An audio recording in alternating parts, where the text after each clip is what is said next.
बारे में बताइए। हम लोग जिससे हैं जितने भी झारखंड के आपका 65 कॉलेज संघीभूत महाविद्यालय के जितने कर्मचारी लोग, आज हम लोग का 119वां दिन हो गया है और हम लोग धरने पे बैठे हुए हैं। लेकिन ये बहुत ही दुखद की बात है कि 119 दिन बैठने के बावजूद में भी आज सरकार जो है वो मौन धारण किए हुए है। वो सरकार जो है अपने आंखों में पट्टी बांधे हुए है और अपने कानों में जो है ठेपी लगा के बैठी हुई है। हमारे मांगों को सुन नहीं रही है। हम लोग जितने भी कर्मचारी हैं लगातार जो है 10-12 साल से, न कुछ लोग 15 साल से 20 साल से काम करने वाले ऐसे कर्मचारी हैं जो अपने अपने महाविद्यालय के अंतर्गत में, पूरे झारखंड के महाविद्यालय के अंतर्गत में उन्होंने काम किया। जिन हाथों में पहले कलम हुआ करता था, जिन हाथों से हम लोगों का बच्चों का भविष्य संवारते थे।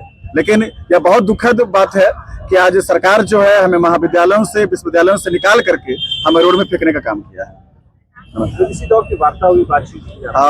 देखिए, हम बताना चाहेंगे, हमारे रांची के जो पूर्व में जो VC थे अजीत सिन्हा जी जो थे, उनसे 2-3 बार उनसे वार्ता हुई, लेकिन सारी वार्ताएं विफल हुई। वे डेट पे डेट देते चले गए और बहुत ही दुर्भाग्यपूर्ण बात है कि आज झारखंड प्रदेश जैसा ऐसा खनिज संपदा से भरपूर हमारा यह झारखंड राज्य है, लेकिन आज यहाँ के जितने लोग हैं, आज हम लोग जो है बेरोजगारी की स्थिति में यहाँ पर पाए जाते हैं और ना ही कोई हमारा सुनने वाला नहीं है, कोई हमें देखने वाला नहीं है और ना ही कोई मंत्री, शिक्षा मंत्री, ना कोई किसी तरह का मंत्री हमारे से मिलने तक नहीं आया है। यार घर परिवार कैसे चल पा रहा है? बहुत दिक्कत हो रहा है। सारे लोग यहाँ पर जितने लोग आए हैं, कुछ लोग अपना कुछ किसी से कुछ मांग करके, कुछ महिला समिति से पैसा लेकर के, कुछ उधार कर्जा ले लेकर के इससे आए हुए हैं।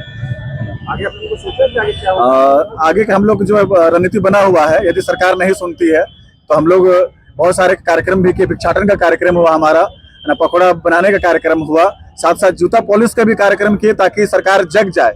लेकिन अगर सरकार नहीं जगती है तो हम लोग इस कार्यक्रम को और आगे ले जाएंगे और हम लोग अनशन का कार्यक्रम, हम लोग 11 तारीख से अनशन कार्यक्रम हमारा है और फिर भी नहीं जगती है सरकार, तो लास्ट उपाय हम लोग के पास एक ही बच रहा है कि हम लोग इसी राजभवन के सामने या तो आत्मदाह करेंगे और अमरण अनशन का कार्यक्रम होगा। हम लोग लास्ट यहीं पर मरने का काम करेंगे और कुछ नहीं बचा हुआ नहीं है हमारे पास। बहुत दुखी हूँ कि राज्य सरकार हमारी बातें नहीं सुन रही है। उनसे हाथ जोड़कर विनती है कि हमारा समायोजन कीजिए। 4 महीने से हम जो दुख झेल रहे हैं उसका तो कोई मंत्री को कुछ समझ में नहीं आ रहा है कि क्यों नहीं आ रहे हैं, क्यों नहीं हमारी व्यथा कथा को सुन रहे हैं, समझने की कोशिश भी नहीं कर रहे हैं। आज तो मुख्यमंत्री जी के साथ ऐसा दुखद समय चल रहा है, उसके लिए हमारी सद्भावना उनके साथ है, लेकिन कम से कम हमारे दुख के बारे में मुख्यमंत्री जी से हाथ जोड़कर विनती है कि हमारा समायोजन तो कृपया करिए। हमें आप क्यों भुखमरी की राह पर जोक रहे हैं? हम जिंदा हैं, हमें तो आप मारने की कोशिश मत करिए। हाथ जोड़ के विनती है, हमारा कृपया समायोजन कीजिए। हमारी बस यही मांग है कि हमारा समायोजन महाविद्यालय में हो। राखी का त्योहार भी आने वाला है, क्या कर पाएंगे?